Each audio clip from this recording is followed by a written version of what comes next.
호세아 선지자는 우리가 여호와를 알자, 힘써 여호와를 알자라고 외쳤습니다. 왜 하나님을 알자고 했을까요?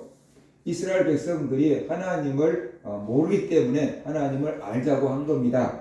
이스라엘 백성들은 조상 대대로 하나님을 믿어왔고, 그리고 집에서 아버지에게 신앙교육을 받아온 거죠. 그러니까 자기들이 하나님을 잘 안다고 생각을 했을 겁니다. 그런데 그들이 실제로 하나님을 잘 알고 있는 것은 아니었어요. 왜냐 그러면 그들은 하나님을 버리고 우상을 섬기고 바알을 섬기고 있었기 때문에 그런 겁니다. 그래서 이 모든 것, 하나님을 버리고 우상을 섬기는 것은 하나님을 모르기 때문이다 라고 하나님은 생각하셨고, 호세아도 그렇게 생각했어요. 그래서 하나님을 알자, 힘써 하나님을 알자 라고 이렇게 외친 겁니다. 우리들도 하나님을 알아야 돼요. 교회를 10년, 20년, 30년 이렇게 다니다가 보면은 주일학교 때부터 하나님을 배웠잖아, 하나님을 잘 알잖아 라고 우리가 생각하면서 뭐 하나님에 대해서 알 게 뭐 있어, 더 배울 게 뭐 있어 라고 우리가 생각을 할 수가 있어요. 그런데 우리가 정말로 하나님을 잘 알고 있는가? 우리가 알고 있는 하나님은 머릿속에 있는 하나님은 아닌가? 그것을 우리가 생각해 봐야 돼요.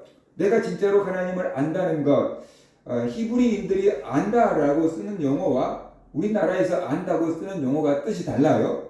우리나라에서 안다라고 하는 것은 배워서 지식으로 안다라는 경험이에요. 그러니까 배워서 아는 거예요. 선생님한테 배워서 아는 것. 히브리인들이 안다고 하는 것은 경험을 통해서 아는 것. 그 경험을 통해서 아는 것, 바로 그것이 안다라는 것이. 그러니까 우리가 뭐 농사 짓는 것이나 운동하는 것을, 자동차 운전하는 것을 이론으로 배워서 알 수 있지요. 근데 이론으로 배워서 운전면허증은 땄는데 실전을 해보지 않으면 어떻게 돼요? 그건 또 다른 문제인 거죠. 그것처럼 우리가 생각하는 아는 것은 성경 공부해서 알았으면 됐어요. 근데 히브리인들이 말하는 안다, 하나님이 말씀하신 하나님을 알라라고 하는 의미는 하나님을 경험해서 알으라, 삶 가운데서 하나님을 경험해라 라는 그런 뜻이. 그래서 우리도 하나님을 알아야 돼요. 그 하나님을 우리의 삶 가운데에서 경험할 수 있을 정도로, 고백할 수 있을 정도로 하나님을 알아야 한다는 것이. 그러면 왜 우리가 하나님을 알아야 되는가? 세상에 우리가 배워야 될 것이 얼마나 많이 있습니까? 나이가 들어도 요즘에는 계속 배워야 돼요. 뭐 스마트폰이든 뭐든지 새로운 기계들이 자꾸만 나오니까 음식점에서도 가갖고는 인터넷 기계를 주문해야 되는 데들이 많잖아요. 그러니까 우리가 뭐라도 사 먹으려면 계속 배워야 돼. 그런데 무엇보다도 우리가 하나님에 대해서 알아라 그랬어요. 왜 하나님에 대해서 알아야 하는가? 하나님은 우리를 만드신 창조주이기 때문이다라는 것이. 사람들은 살아가면서 어떤 뿌리, 근원 이런 것을 찾을 때가 있어요. 우리는 우리의 뿌리를 알아야 돼요. 그럴 때 내가 누구인가를 알 수 있기 때문에 그래요. 우리는 우연히 만들어진 존재가 아닙니다. 하나님이 특별한 계획을 갖고 만드셨습니다. 창세기 1장 26절 27절에 보면은 하나님이 이르시되 우리의 형상을 따라 우리의 모양대로 우리가 사람을 만들고 그들로 바다의 물고기와 하늘의 새와 가축과 온 땅과 땅에 기는 모든 것을 다스리게 하자 하시고, 하나님이 자기 형상 곧 하나님의 형상대로 사람을 창조하시되 남자와 여자를 창조하시고. 그랬어요. 하나님이 만든 모든 피조 세계를 하나님의 뜻 안에서 잘 관리하도록 보살피도록 그런 존재로 사람을 만드셨다. 특별한 계획을 갖고 만드신 겁니다. 청지기로 만든 겁니다. 하나님이 우리를 만드신 창조주입니다. 그러므로 우리는 창조주 하나님을 알아야 돼요. 나를 만드신 하나님을 알 때 내가 누구이며 내가 어디서 왔으며 어디로 가는지를 알 수 있게 되는 거죠. 내가 왜 존재하는지, 내가 무엇을 하며 살아야 하는지를 알려 그러면 우리를 만드신 창조주를 알아야 된다는 거죠. 세상에 있는 많은 것들은 다 사람이 만들었는데 특별히 어떤 목적을 갖고 만든 거죠. 이 마이크를 만든 것은 말소리를 증폭시켜서 여러 사람들이 들을 수 있도록 마이크와 스피커를 만든 것이고, 에어컨을 만든 것은 더운 날씨에 시원하게 지낼 수 있도록 그런 목적을 가지고 에어컨을 만든 거잖아요. 그런데 에어컨이 시원한 바람을 내보내지 못한다 그러면 고장이 난 거니까 고쳐서 쓰든지 바꾸든지 해야 되는 거예요. 하나님께서 사람을 만드실 때 특별한 목적을 갖고 만드셨어요. 그런데 그 하나님의 목적을 우리가 수행하지 않으면 고장 난 거다. 하나님 보시기에 고장 난 것이. 그래서 고쳐서 쓰든지 버리든지 해야 되는 고장 난 거다라는 것을 우리가 알아야 돼요. 하나님을 모르기 때문에 내가 어디서 와서 어디로 가는지를 고민하는 겁니다. 하나님을 모르기 때문에 우리가 우연히 만들어진 존재거나 진화된 존재라고 생각을 하는 겁니다. 우연을 믿는 것은 과학적인 사고방식이 아닙니다. 과학적인 사고방식은 뭔가 실험을 하고 똑같은 결과가 나올 때, 입증이 될 때 그것을 믿는 것, 그것이 과학이지요. 진화론은 실험을 할 수도 없고 증명을 할 수도 없습니다. 그러므로 진화론이 과학적이라는 사실은 착각이다라는 것이에요.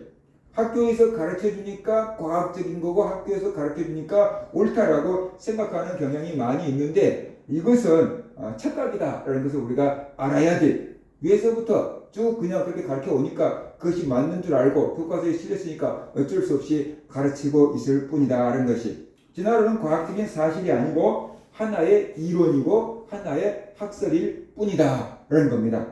우리는 하나님이 천지를 만드셨다는 것을 믿습니다. 어떻게 그것을 알고 어떻게 그것을 믿느냐? 바로 믿음이죠. 히브리서 11장 3절을 보면 믿음으로 모든 세계가 하나님의 말씀으로 지어진 줄을 우리가 아나니 보이는 것은 나타난 것으로 말미암아 된 것이 아니니라 라고 이렇게 말씀을 하고 있습니다.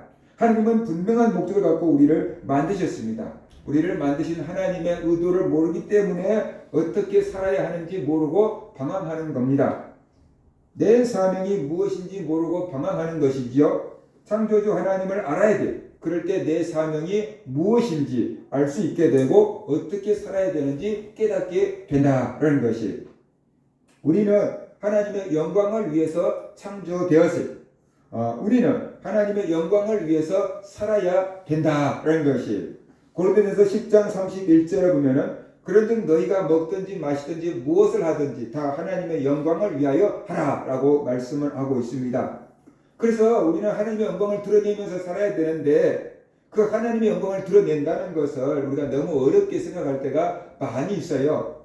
내 삶 가운데에서 하나님이 이런 일들을 이뤄내십니다. 이것도 하나님이 하셨습니다. 라고 우리가 드러내는 것, 바로 그것이 하나님의 영광을 드러내며 사는 거다라는 거죠. 하나님이 하신 일을 깨닫고 감사하는 것이에요. 하나님의 은혜를 모르면 어떤 일을 이루었을 때 나를 자랑하게 됩니다. 내가 똑똑하잖아? 내가 지혜롭잖아? 그러니까 내가 이렇게 한 거잖아? 그러면서 나를 자랑하게 돼요. 그런데 우리가 하나님을 알면 하나님이 하신 겁니다. 하나님이 나를 통해서 하신 겁니다. 하나님의 은혜입니다. 이렇게 하나님을 드러내고 자랑하고 높이게 돼 있죠. 이것이 바로 하나님의 영광을 드러내는 거다라는 거죠. 우리가 꼭 성공하고 남들보다 잘 되어야지만 하나님의 영광을 돌린다라고 생각하는데 그렇지 않습니다. 우리가 힘들고 어려운 가운데서도 하나님의 영광을 돌릴 수 있습니다. 힘들고 어려운 가운데서도 하나님이 지켜주기 때문에 이 정도 버티는 거야. 힘들고 어려운 가운데에서도 하나님을 믿는 믿음이 있기 때문에 이렇게 참고 기도하고 이겨내려고 힘쓰고 있는 거야. 하나님이 있기 때문에 내가 이 어려움을 견디고 이 어려움 가운데서 위로를 받고 있는 거야. 그렇게 깨닫고 얘기하는 것도 바로 하나님의 영광을 돌리는 거다. 그래서 우리가 알아야 되는 겁니다. 하나님이 살아계시다는 것을 드러내며 사는 것이에요. 하나님은 우리에게 여러 가지 은사와 재능과 달란트를 주셨어요. 우리는 그것들을 가지고 이웃을 섬기고 그것들을 가지고 하나님을 섬기며 살아야 되는 거죠. 그것들을 통해서 하나님이 계신다는 것을 증거하며 사는 것, 그것이 하나님의 영광을 드러내며 사는 거다라는 거죠.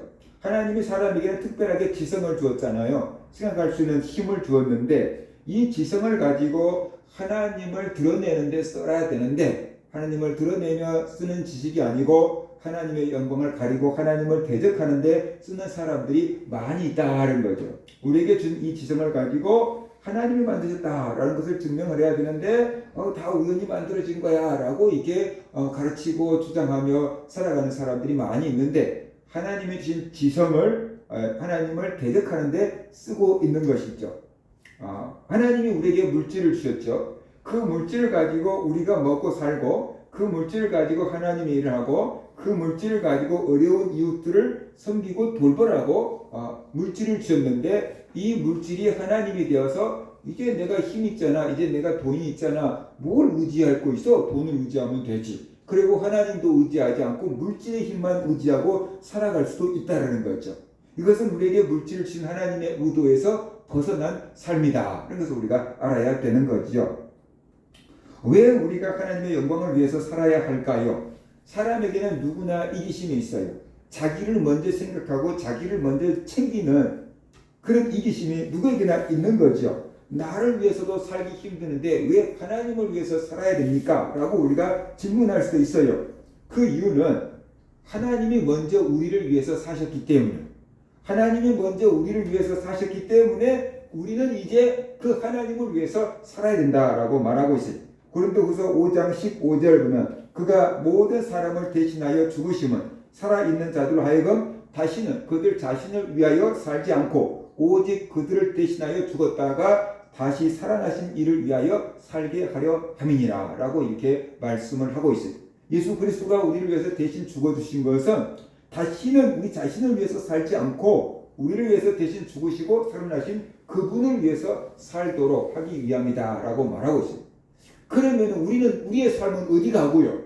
우리가 하나님을 위해서 살아갈 때 하나님께서 우리에게 필요한 것들을 채우시고 입히시고 공급하신다라고 약속하고 있어요. 마태복음 6장 33절에 보면은 그런즉 너희는 먼저 그의 나라와 그의 의를 구하라. 그리하면 이 모든 것을 너희에게 더하시리라 라고 말씀을 하고 있어요. 이틀 전에 친구 목사를 만났어요. 그 친구 목사가 이렇게 얘기를 했어요. 이 킹크랩을 러시아에서 이렇게 수입을 해서 우리나라에다가 이렇게 배포하는, 이렇게 판매하는 그런 사업을 하신 분이 있었는데 그분이 이렇게 사업이 이렇게 무너진 거예요. 그래서 이제 삶이 무너지고 사업이 무너지니까 이제 겸손해지고 낮아진 거잖아요. 그래서 하나님을 찾으려고 하나님께 나온 거예요. 교회로 나온 거예요. 그래서 그 교회에서 몇 년 동안 신앙 훈련을 받고 하나님 말씀을 이렇게 받고 예배를 드리고 기도하고 이제 믿음의 사람으로 거듭난 거예요. 그러니까 그 사람이 이렇게 얘기하더래요. 목사님, 이제 내가 다시 사업을 시작하겠습니다. 근데 목사님, 이제는 나를 위해서 사업을 하지 않고 하나님을 위해서 그 사업을 다시 해보겠습니다. 라고 제기를 지금 준비하고 있다 하는 거죠. 그전에는 오직 돈만을 위해서 그 일을 한 거예요. 그런데 이제 하나님을 알고 하나님의 은혜를 알고 믿음이 생기다가 보니까 이게 돈이 아니고 이제 이 돈을 벌어서 하나님의 일을 해야 되겠구나. 이제 하나님을 위해서 사업을 다시 시작하겠습니다. 라고 이제 고백을 하게 된다라는 거죠. 그러니까 그 사람의 가치관이 달라졌다라는 거예요. 똑같은 사업을 할 거예요. 똑같은 킹크랩을 수입을 해가지고 우리나라에다가 또 이렇게 판매하는 일을 할 거예요. 그런데 예전에는 자기를 위해서 일했고 예전에는 돈만을 위해서 일했는데 이제는 하나님을 위해서 일하겠다. 선한 사업을 위해서 일하겠다라고 이렇게 고백을 하게 된다는 거죠. 하나님이 우리를 만드신 분이다라는 것을 우리가 알아야 돼요. 우리를 만드신 창조주로 하나님을 대해야 된다는 거죠. 우리 교회 좀 다녔다 그러면은 하나님이 천지를 만드셨다는 걸 다 알아요. 기독교 때부터 하나님이 천지를 만드셨다는 걸 배우니까 다 알아요. 그런데 우리의 삶 가운데 하나님을 창조주로 대우하고 있느냐라는 거예요. 하나님을 창조주로 우리가 대접하고 있느냐라는 거죠. 하나님이 나를 만드셨어요. 특별한 목적을 갖고 나를 만드셨어요. 그러면은 나를 향한 하나님의 계획은 무엇일까? 하나님이 나에게 주신 재능은 무엇일까? 이것을 어떻게 해야 하나님의 영광을 드러내는데 쓸 수 있을까? 하나님을 창조주로 대접하고 있느냐라는 거예요. 또 우리가 봄이나 가을이나 우리가 여행을 다니기도 하고 주변에 아름다운 꽃이 피어 있는 자연 환경을 보기도 하고 그러잖아요. 그러면 우리가 그 아름다운 꽃을 보면 어떻게 해야 돼요? 카메라를 갖다 들이대고 사진을 찍고 막 그러는데 와 예쁘다. 그리고 끝나는가? 하나님이 이렇게 멋진 세상을 만드셨구나. 이렇게 아름다운 세상을 만드신 분이 하나님이시구나. 그 배후의 창조주인 하나님을 우리가 한번 생각하고 야 이렇게 멋있는 하늘을 주신 하나님 감사합니다. 하나님을 우리가 찬양할 수 있는가라는 것이. 멋진 예술 작품들을 보면 사람들이 막 감탄을 하죠. 그죠? 이렇게 훌륭한 작품을 만드신 막 그린 그 작가 대단하다 막 그러죠. 그런데 날마다 살아있는 자연을 창조하신 하나님의 손길을 우리가 느낄 수 있느냐? 그 창조주의 손길을 보고 우리가 감탄할 수 있느냐? 내가 살아서 이렇게 움직일 수 있는 나를 만드신 그 하나님을 보고 우리가 나를 만드신 하나님의 위대하심을 우리가 노래할 수 있느냐라는 거죠. 그러니까 하나님이 천지를 만드신 하나님이라는 것을 주일학교 때부터 배워서 우리가 알고 있어요. 하나님을 알아요. 그런데 우리가 삶 가운데서 그 창조주 하나님을 경험하고 있느냐? 삶 가운데서 그 창조주 하나님을 고백하고 있느냐? 삶 가운데서 창조주 하나님을 우리가 창조주로 인정하고 사느냐라는 거죠. 그것은 또 다른 문제지 않느냐라는 거죠. 그럴 때 우리도 여전히 이스라엘 백성들처럼 하나님을 안다고 하지만 하나님을 제대로 알고 있는 것은 아니다라는 거죠. 그래서 우리도 하나님을 알아야 된다. 우리를 만드신 창조주이기 때문에 우리의 뿌리를 알아야 되기 때문에 우리가 어디서 와서 어디로 가는지를 알아야 되기 때문에 우리가 어떻게 살아야 되는지를 알아야 되기 때문에 우리를 만드신 창조주에게 물어봐야 되는 거예요. 창조의 뜻이 무엇인지 찾아봐야 되는 거죠. 그래서 우리는 삶 가운데서 하나님을 창조주로 경험하고 고백하고 그 하나님의 창조주 하나님의 창조를 우리가 찬양하면서 살아가는 것, 그것이 하나님을 창조주로 대접해 드리는 거다라는 것입니다. 그 다음에 두 번째로 우리는 하나님의 생명의 주인이기 때문에 하나님에 대해서 알아야 하는 겁니다. 우리에게 가장 소중한 것이 무엇입니까? 현대인들이 가장 소중하게 생각하는 것은 물질, 돈일 수 있어요. 그런데 그 돈도 내가 살아있을 때 필요한 것이죠. 내가 죽고 나면은 또 돈은 나에게는 필요 없는 것이에요. 예수님은 온 천하를 얻고도 만약에 자기 목숨을 잃으면 무엇이 유익하겠느냐라고 이렇게 말씀을 하셨어요. 아무리 많은 돈을 줘도 생명을 살 수 없습니다. 아주 부자들도 죽은데 돈으로 되살릴 수 있다 그러면 되살리겠지만 돈으로 생명을 살 수 없기 때문에 그들도 죽고 끝나는 것입니다. 우리는 돈을 중요하게 생각합니다. 그러나 돈보다도 중요한 것이 생명이다 라는 것이 우리에게 중요한 것은 바로 생명인 것입니다. 하나님으로부터 생명이 주어집니다. 하나님께 붙어 있을 때 우리가 생명을 유지할 수 있습니다. 하나님으로부터 떨어져 나가면 죽게 됩니다. 영혼이 죽고 마음이 병들고 몸이 병들어서 죽게 되는 겁니다. 왜냐하면 하나님이 생명의 근원이기 때문에 그렇다라는 것이에요. 생명의 근원인 하나님으로부터 멀어지면 생명으로부터 우리가 점점점 멀어지고 죽음과 가까워지게 됩니다. 우리의 생명을 유지하기 위해서 우리가 하나님을 알아야 한다는 것이. 오랫동안 비가 오지 않으면 모든 식물들은 다 죽어갑니다. 집에 있는 화초들을 봐봐도 며칠 동안 물을 안 주면 다 이렇게 화초가 이렇게 기운이 없이 풀어져 죽잖아요. 근데 거기다가 물 좀 더 넣으면 몇 시간 지나면 다시 다 이렇게 살아나는 것을 볼 수 있잖아요. 물이 없으면 식물은 살 수 없고 동물도 살 수 없고 심지어 물이 없으면 사람도 살 수가 없습니다. 우리가 성지순례 갔더니 계속 가이드가 하는 소리가 물을 드십시오, 물을 드십시오. 그러면서 버스에다가 아예 그냥 그 냉장고에다가 물을 잔뜩 싣고 다녀요. 그러면서 뭐 한 병에 $1 하니까 돈만 내놓고 아무 때나 갔다가 물을 먹으라고. 그러면서 성지순례 왔던 사람들이 가끔 이제 머리가 어지럽고 아프고 구토 현상이 일어나고 병원에 막 응급실에 실려가면 그쪽에 의사가 제일 먼저 물어보는 게 뭐냐면 물 얼마나 드셨습니까? 라고 물어봅니다. 고산 지역이다가 보니까 물도 안 먹고 그러면은 사람들이 이제 빈혈을 느끼고 막 여러 가지 막 병이 온대요. 그러니까 물 얼마나 먹었냐고. 그래서 물 많이 안 먹었다 그러면 병원에서 아무 약도 안 주고 물 많이 드세요. 그리고 바로 내보내버린대. 그러니까 병원에 안 가려고 그러면 물을 많이 드세요. 근데 우리나라에서는 뭐 물 싸잖아요. 근데 물 조그만 거 요금 하나에 뭐 1달러, 1달러, 1달러. 호텔에 가도 물도 없어요. 그 물이 귀하니까 사 먹으라 뭐 이런 식이고, 호텔에 가서 물을 먹다가 배탈 나면은 물갈이 하면서 배탈 나면 성지순례도 못하니까 반드시 그걸 먹으려면 끓여서 먹어라. 그렇지 않으면 피트병에 담아있는 생수를 사서 먹어라 라고 이렇게 자꾸만 시간 광고를 하더라고요. 물이 없으면 식물도 못 살아요. 물이 없으면요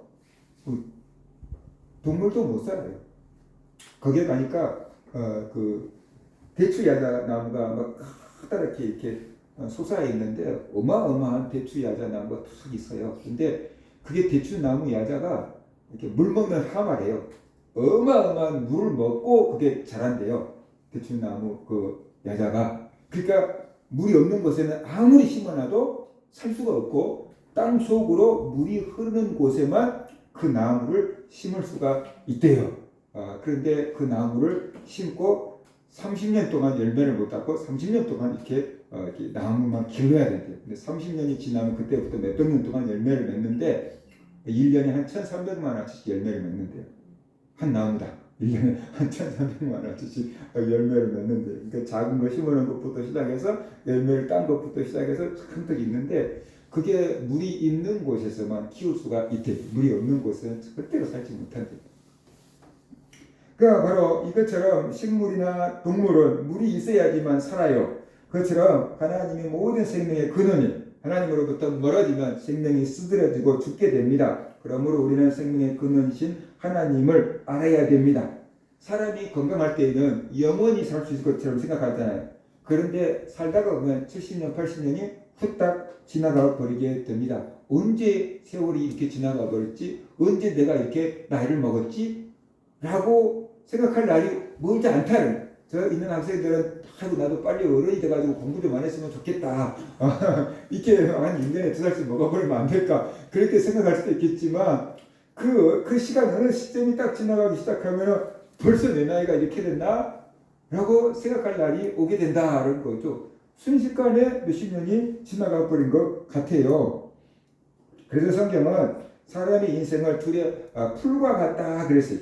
그 풀이 이렇게 파릇파릇 자라다가 이제 우기 때는 금방 풀이 이렇게 자라났다가 우기가 되면 건기가 되면 어떻게 돼요? 금방 싹 말라서 죽어버린 거죠. 그 사람의 인생의 영광은 풀의 꽃과 같다라고 얘기했어요. 근데 풀도 잠깐 있다가 없어져 버리는데 꽃은 더 짧은 시간에 있다가 져버리는 거잖아요. 사람의 인생이 그만큼 짧고 영광도 그만큼 짧다라는 것을 우리에게 말해주고 있는 거죠. 내가 내 인생의 주인이다. 그렇게 살아가죠. 내 인생은 나의 것. 예전에 그런 노래도 있었어요. 내 인생은 나의 것. 내 인생은 나의 것. 그런 노래도 있었어요. 근데 우리가 건강할 때는 내 인생이 나의 것처럼 생각이 돼요. 내가 병들면, 내가 사고 나면, 내가 죽게 되면 내 인생이 내 것이 아니구나라는 것을 알게 돼요. 만약에 내 인생이 내 거라고 한다면 마음대로 할 수 있어야 되잖아요. 근데 죽음 앞에 갔을 때 되면 내 인생을 내가 마음대로 할 수가 없잖아요. 그 내 인생은 나의 것이 아니에요. 빨리 가고 싶다고 해서 빨리 갈 수 있는 것도 아니고, 더디 가고 싶다고 해서 더디 갈 수 있는 것도 아니고, 하나님께서 오라 그러면 가야 되는 것. 그것이 우리의 인생이다라는 것이. 그래서 생명을 얻으려면 생명의 주인이 누구인지 알아야 돼요. 그리고 그 생명의 주인을 가까이 해야 돼요. 하나님은 우리에게 생명 주시기를 원해요. 그래서 우리에게 영원한 생명을 주려고 해요. 어떻게 우리에게 영원한 생명을 주시는가? 그 방법이 바로 믿음이다. 믿음이라는 방법을 통해서 우리에게 영원한 생명을 주는 거죠. 사람들은 육체의 생명을 유지하려고 과학과 의학을 발전시키잖아요. 그래서 사람의 수명을 연장시키고 있잖아요. 그런데 하나님은 믿음이라는 방법을 통해서 우리에게 영원한 생명을 주는 겁니다. 요한복음 6장 33절 35절 보면 하나님의 떡은 하늘에서 내려 세상에 생명을 주는 것이니라. 그들이 이르되 주여 이 떡을 항상 우리에게 주소서. 예수께서 이르시되 나는 생명의 떡이니 내게 오는 자는 결코 줄이지 아니할 터이요 나를 믿는 자는 영원히 목마르지 아니하리라 라고 말씀을 하고 있습니다. 하나님이 생명의 근원이에요. 그래서 하나님을 만날 때 우리의 육체가 건강해지고 병든 사람도 낫게 되고 하나님을 만날 때 우리의 병든 마음이 건강해져요. 마음에 소망이 생기는 거예요. 하나님을 만나지 않으면 절망하고 좌절하고 사업의 실패로 죽음을 생각했던 사람들이 하나님을 만나면 소망이 생기는 거예요. 살아야겠다는 뭔가 희망을 의미를 찾는 거예요. 그리고 다시 하나님을 위해서 이제 살겠다고 나서는 거예요. 그 마음이 생명을 얻기 때문에 그런 거예요. 하나님을 만나면 우리 영혼이 살아나는 거예요. 그래서 예전에는 죄로 알지도 못하고 죄를 지었고도 당당하고 떳떳했는데 이제 작은 죄를 지어도 양심의 가책을 받아서 회개하고 바르게 살려고 하는 마음이 생기는 거죠. 그러니까 하나님을 만날 때 하나님의 은혜를 받을 때 우리의 몸이 건강해지고 우리의 마음이 건강해지고 우리의 영혼이 건강해진다는 거죠. 왜? 하나님의 생명의 근원이기 때문에. 하나님을 자꾸만 가까이 하다 보면 우리의 생명이 풍성해지게 되어 있습니다. 그래서 우리가 하나님을 알아야 되는 거죠. 내가 지금 하나님을 생명의 주인으로 내 인생의 주인으로 인정하고 있는가 그런 거죠. 근데 우리는 되게 하나님을 이게 나의 뭐라 그럴까요? 심부름꾼으로 이용할 때가 많잖아요. 힘들고 어려울 때 이거 해주세요, 저거 해주세요. 힘들고 어려울 때 이거 해주세요, 저거 해주세요. 그러다가 이제 그 문제가 해결되면 하나님 바이바이, 다음에 어려울 때 찾아올게요. 그런 경우가 많잖아요. 그러니까 그것은 하나님을 주인으로 섬기는 게 아니고 하나님을 우리가 어떻게 돼요? 문제 해결사로 우리가 생각하고 사는 경우가 많이 있다라는 거예요. 내가 하나님을 내 인생의 주인이라고 내 생명의 주인이라고 생각한다 그러면 내 생명을 내 마음대로 하면 안 되죠. 하나님 주신 생명을 어떻게 돼요? 소중하게 지키고 관리해야만 된다. 하나님 주신 나의 생명을 소중하게 지키고 관리해야 되고 다른 사람의 생명도 소중하게 지키고 관리하고 보호해 줄 수 있는 사람이 되어야만 된다. 오늘 내가 이렇게 살아있음에 대해서 하나님의 은혜다. 내가 이렇게 숨쉬고 있는 것, 그거 하나님의 은혜다. 자연스러운 거 아니다. 그런 것을 우리가 알아야 돼. 내가 숨을 쉴 수 있다는 것이 하나님의 은혜라는 고백이 얼마나 많은 사람이 하겠습니까? 그런데 제가 한꺼번에 기관지가 고장나고 폐가 고장나니까 이게 숨을 쉬면 막 한 100세 되는 할아버지한테서 날 수 있는 그럭그럭 하는 소리가 막 속에서 가래가 있으니까 숨만 쉬면 드럭드럭 하는 그런 가래가 막 소리가 그냥 귀로 들려요. 청진기 안 돼도 들려요. 의사 선생님이 딱 이렇게 청진기를 대고도 젊은 사람이 폐가 어떻게 이렇게 됐어요? 그래서 감기인 줄 알고 계속 감기약만 써먹고 방치를 했거든요. 그랬더니 그게 이제 그렇게 기관지염 되고 폐렴 되고 막 한꺼번에 막 같이 오더라고요. 기침하면 그냥 막 가래가 톡톡 튀어나오는 거예요. 숨을 못 쉬겠어요. 기도하라고 하는데 기도도 할 수가 없어요. 말 잘못하고 호흡 잘못하면 막 기침이 막 계속 쏟아져 나오니까 베개를 가슴에 끌어안고 이렇게 숨만 깔딱깔딱 깊은 숨을 못 쉬고 그냥 깔딱깔딱 하는 그런 숨만 쉬고 있는 거죠. 근데 그렇게 고통을 한 6개월 동안 당하다가 보니까 숨 쉴 수 있다는 것이 하나님의 은혜다. 몇 년 동안 기도하면서 오늘도 숨을 쉴 수 있어서 감사해요. 그런데 그것도 시간 지나니까 이제 안 하게 되더라고. 사람이라는 게 얼마나 감사한지. 그렇게 몇 년 동안은 하나님 숨을 쉴 수 있어서 감사해요 라고 하다가 그게 이제 아마 10년 지나고 막 그러니까 이제 그 기도를 이제 빼먹게도 가끔 이제 하게 되고 그런 거예요. 근데 그전에는 숨을 쉴 수 있다는 게 자연스러운 건 줄 알았어요. 당연한 것인 줄 알았어요. 살아있으면 당연히 숨을 쉬는 거죠. 그런데 딱 고장 나니까 그게 자연스러운 게 아니고 당연한 것이 아니더라고요. 그래서 숨을 쉴 수 있다는 것이 진짜 놀라운 은혜더라고요. 불면증으로 고민하고 있는 사람들이 얼마나 많이 있습니까? 저도 불면증으로 진짜로 많이 고생을 했어요. 잠들만 하면 깨버려요. 잠들만 하면 깨버려요.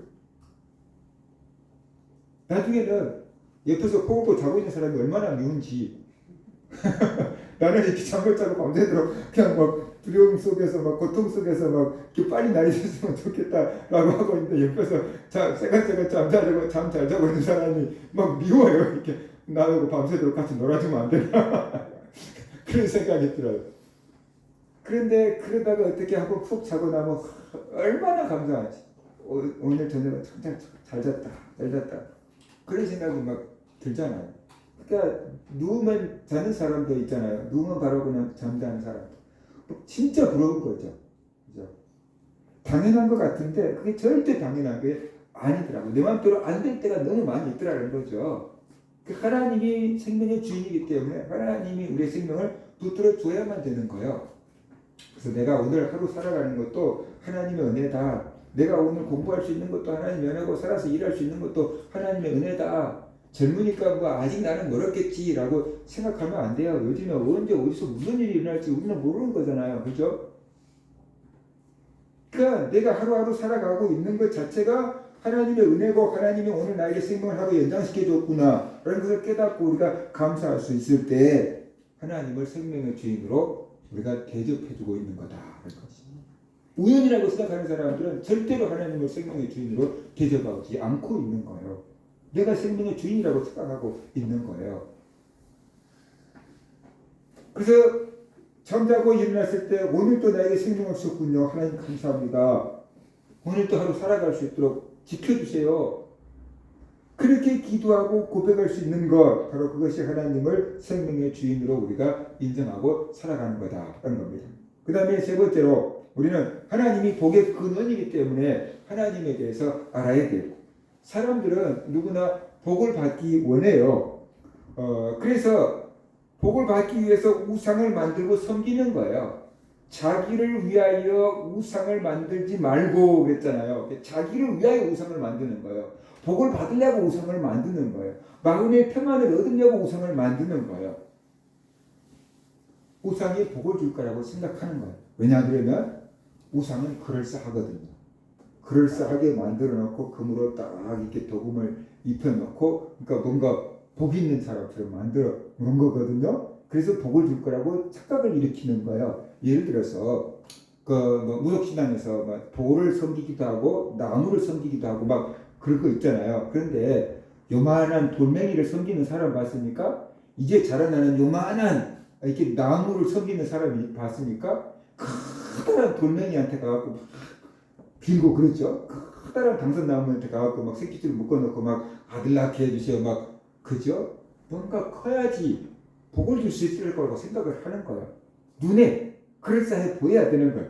그러니까 그럴싸하게 우상을 만들어 놓고 어떻게 돼요? 그걸 섬기는 거예요. 성지순례 갔을 때 여기가 뭐 성문인데 여기에 바알이 있고 아세라가 있고 여기서 재판을 했어요. 그러는 거예요. 그래서 내가 가이드한테 어떤 게 바알이고 어떤 게 아세라예요? 그랬더니 큰 돌이 바알이고 작은 돌이 아세라예요.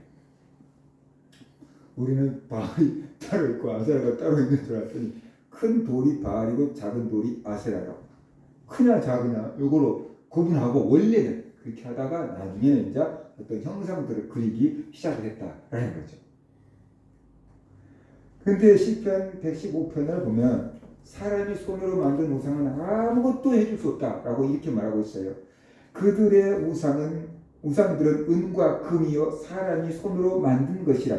입이 있어도 말하지 못하며 눈이 있어도 보지 못하며 귀가 있어도 듣지 못하며 코가 있어도 냄새 맡지 못하며 손이 있어도 만지지 못하며 발이 있어도 걷지 못하며 목구멍이 있어도 작은 소리조차 내지 못하느니라. 우상들을 만드는 자들과 그것을 의지하는 자들이 다 그와 같으리로다.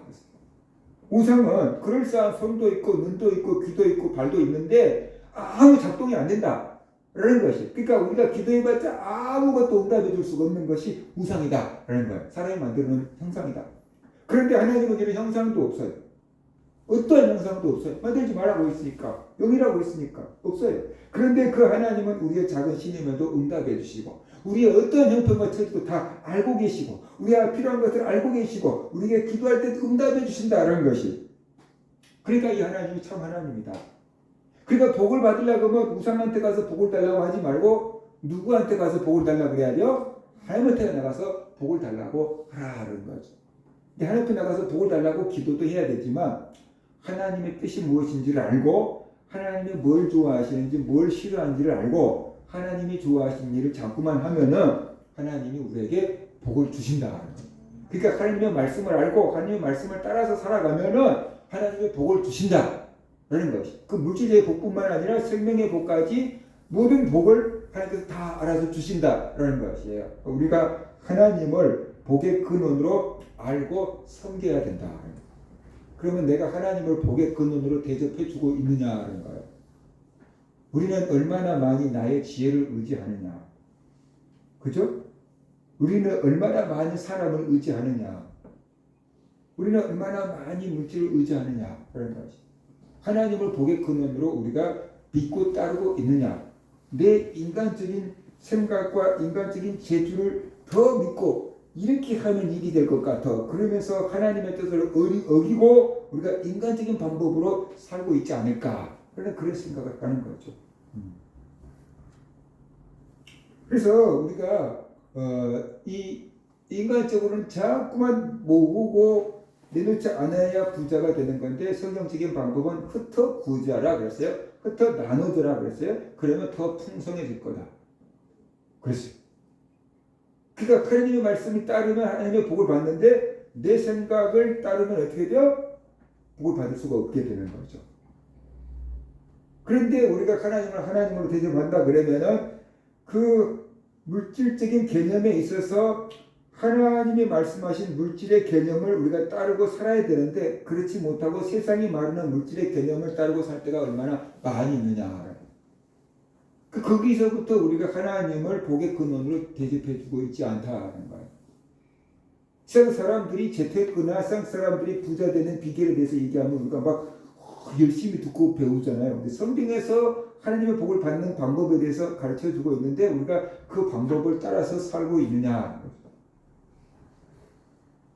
그럴 때 우리가 하나님을 복의 근원으로 인정하지 못하고 있구나 라는 것을 우리가 알게 되는 거죠.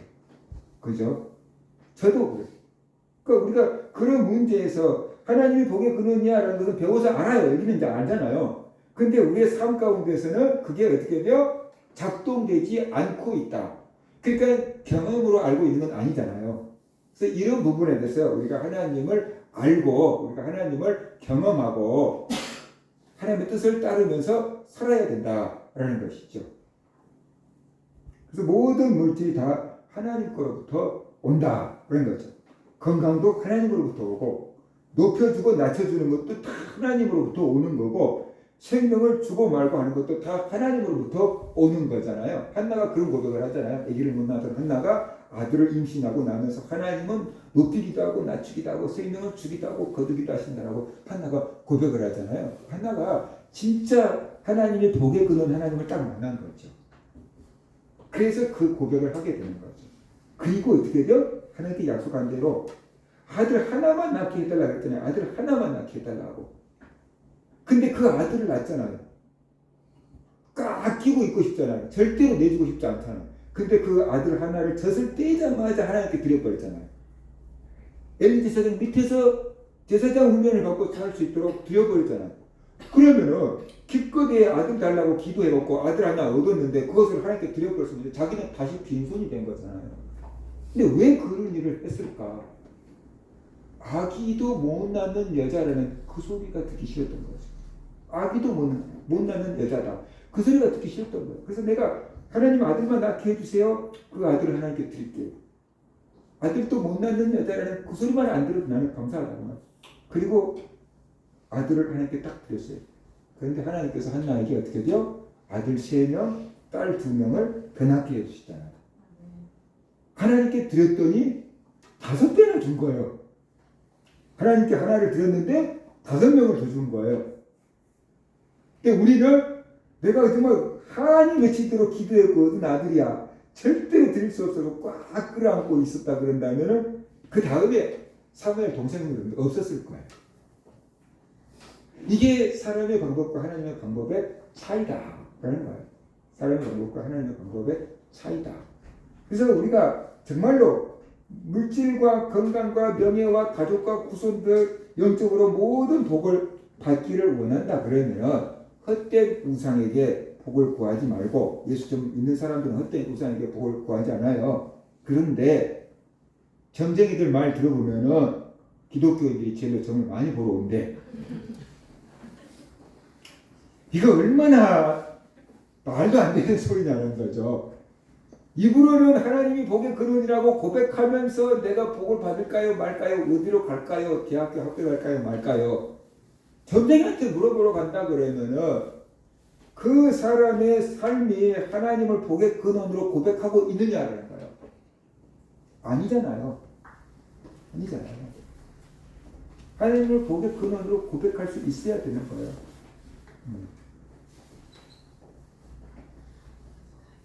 제가 예전에 얘기했잖아요.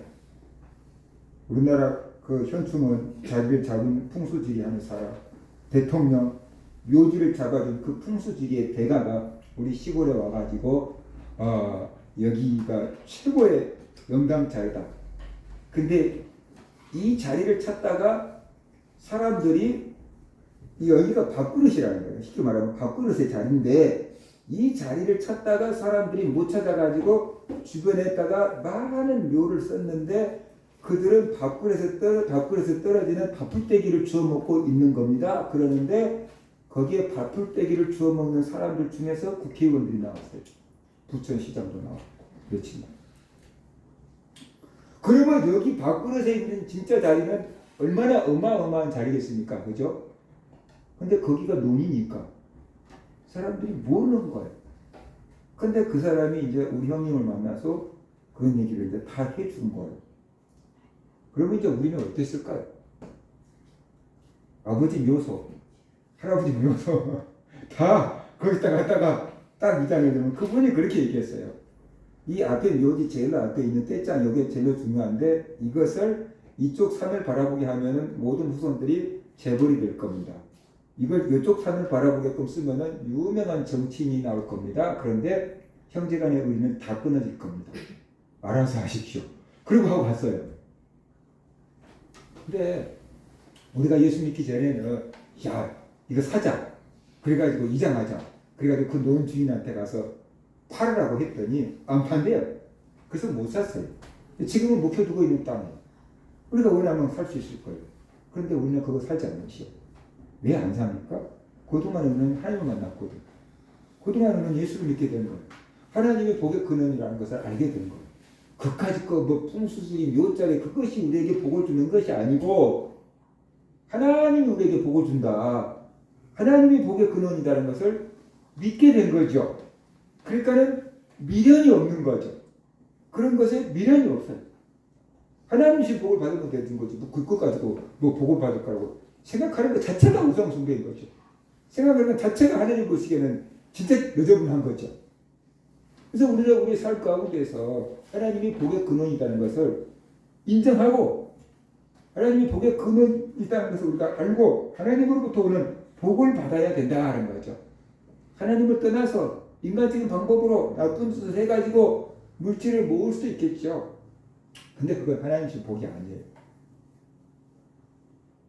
그건 언제 없어질지 모르니까 불안한 거죠. 그거 갖고 하는 영광을 돌릴 수는 없는 거죠.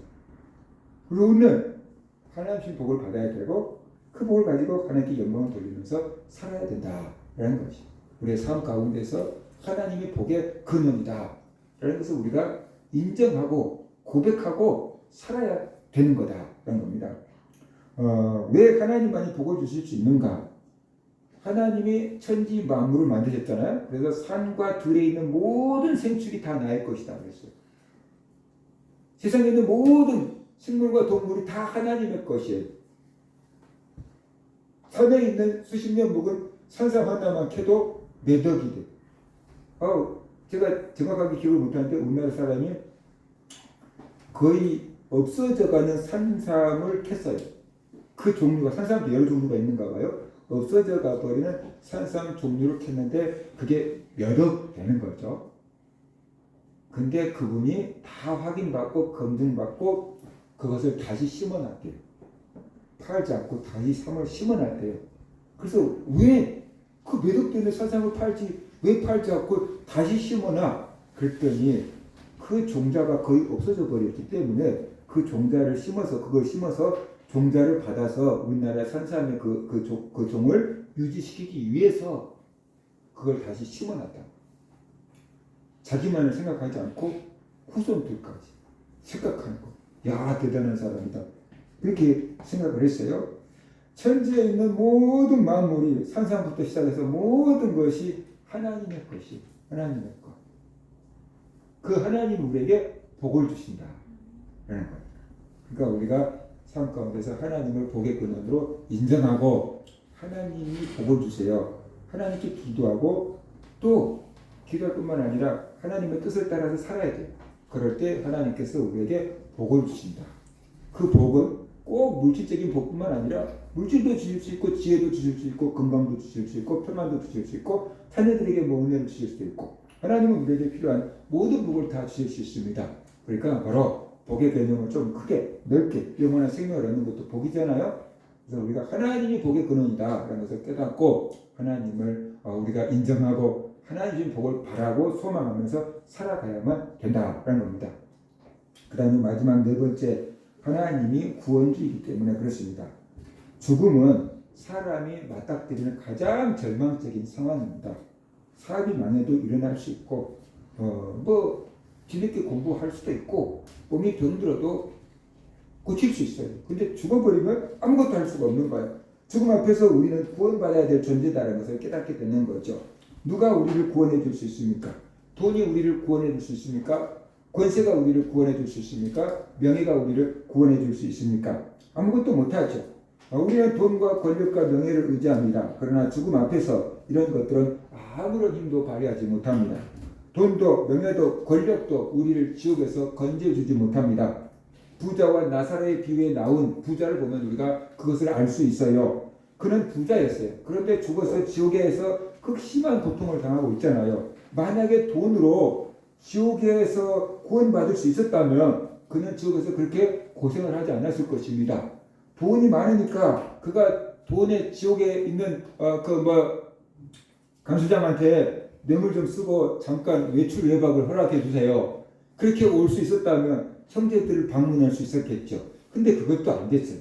그가 돈이 있으니까 내가 돈을 많이 줄 거니까 나에게 차가운 물 한 잔만 주세요. 라고 해서 물 한 컵 사서 마실 수도 있었으면 좋았을 텐데 물 한 방울만 주세요. 그러잖아요. 혀를 서늘하게 하게끔. 근데 물 한 방울도 얻지 못했다라는 것이. 그가 많은 재산을 남겨놓고 죽었지만 그 돈이 그를 지옥에서 건져내지 못했고 외출 외박도 시켜주지 못했고 물 한 방울도 구해주지 못했다라는 것을 우리가 알 수 있어요. 그는 철저하게 본으로부터 배신당하고 형제들로부터 그 많은 술친구들로부터 배신당하고 온 몸으로 그 지옥의 고통을 감당해야만 했다라는 것이죠.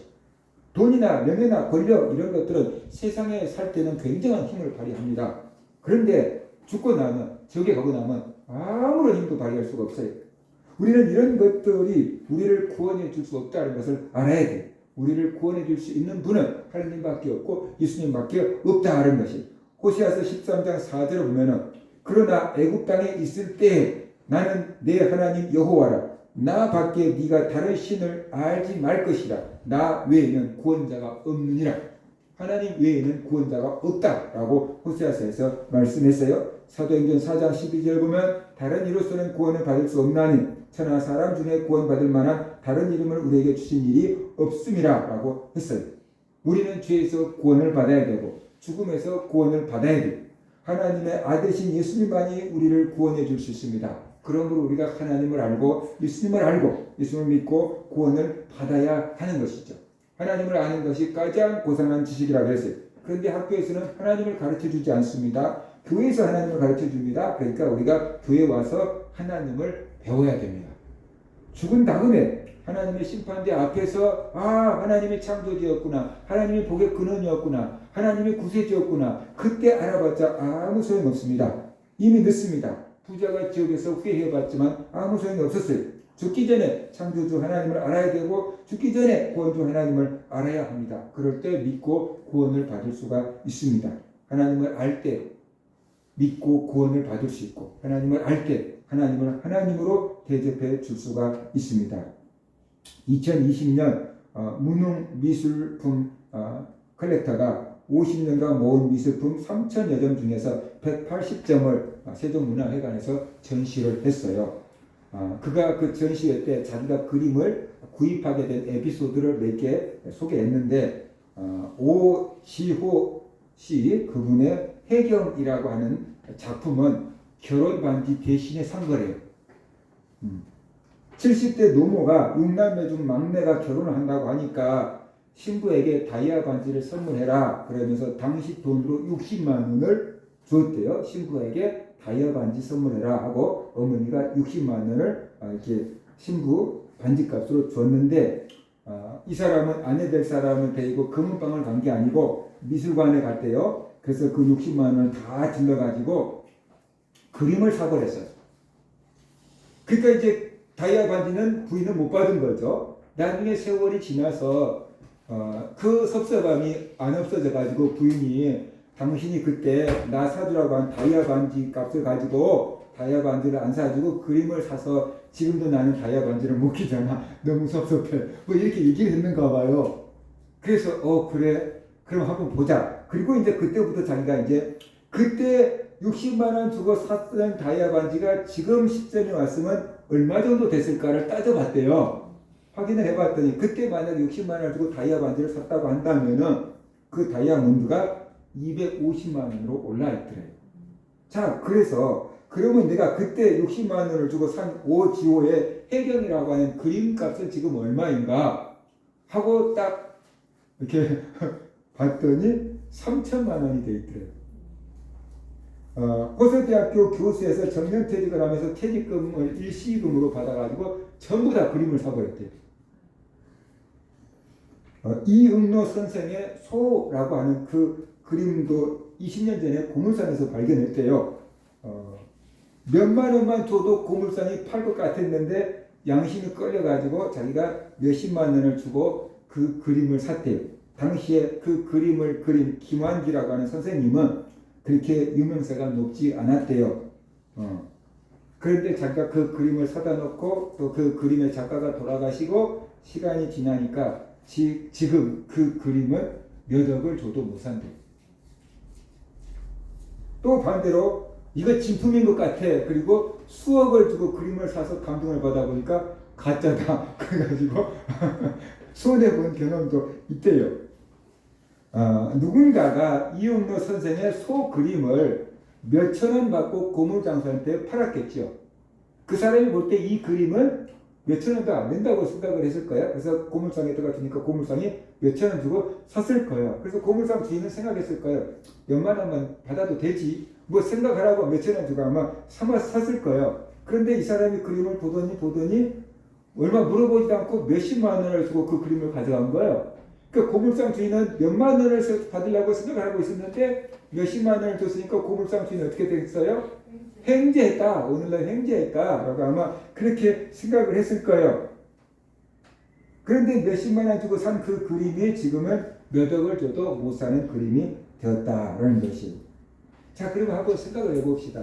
그러면 제일 처음에 몇천 원을 주고 받고 이 그림을 팔았던 사람, 그 사람은 이 그림을 어떻게 대했을까요? 그냥 저기다 처박아 놨겠죠. 그렇죠? 그냥 이 그림이고 저기다 처박아 놨겠다. 고물상에 오니까 이거 얼마 줄래요? 그러니까 뭐 5천 원 줄게요. 알아서 가져가. 집에 있어봤자 뭐 쓰레기밖에 안 되고.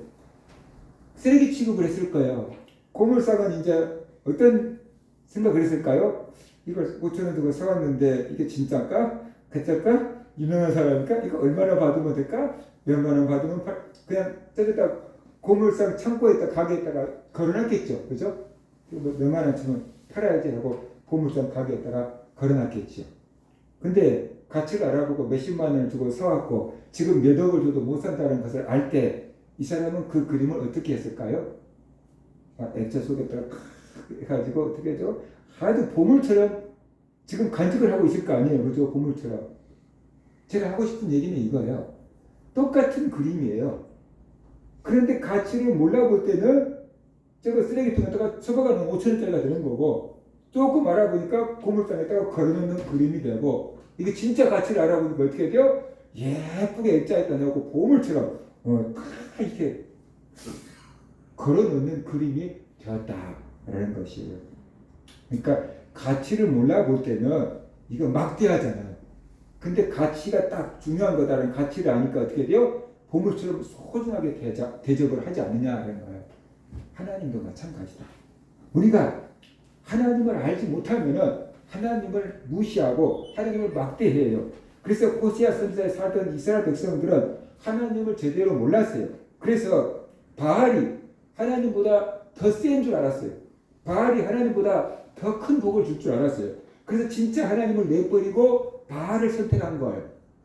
그리고 하나님의 능력을 믿지 못했어요. 왜? 하나님은 안 보이니까. 그래서 나라가 위태로울 때 애굽을 의지하고 아수르를 의지했어요. 야, 애굽아, 돈 줄 거니까 군사 좀 빌려줘. 아수르야, 돈 줄 거니까 우리 쳐들어오지 말고 가. 저 다른 나라, 우리나라 좀 지켜줘. 이렇게 애굽을 의지하고 아수르를 의지했어요. 근데 하나님이 진짜로 애굽에서 이스라엘 백성들을 구원해 주신 하나님이고, 하나님이 진짜 살아계시고, 하나님이 진짜 능력이 있는 분이라는 것을 믿는다면 그들이 애굽을 의지하지 말고 아수르를 의지하지 말고 하나님을 의지했어야만 한다는 거죠. 근데 하나님을 몰랐기 때문에 그들이 하나님을 버리고 진짜로 버리고 가짜를 선택해 버린 거고, 진짜 의지할 하나님을 놔두고 가짜 말도 안 되는 힘도 없는 도울 힘도 없는 애굽과 아수르를 의지한 거예요. 왜 그랬는가? 이유는 딱 하나예요. 하나님은 안 보인다. 근데 바알은 보인다. 하나님은 안 보인다. 그런데 애굽은 많은 군사들이 보이고 아수르도 많은 군사들이 있다는 걸 안다. 그러니까 그걸 딱 의지한 거예요. 우리는 어떻습니까? 눈에 안 보이는 하나님을 의지합니까? 눈에 보이는 세상을 더 의지합니까? 우리도 비슷하지 않습니까? 우리도 하나님이 누구인지를 알아야 돼요.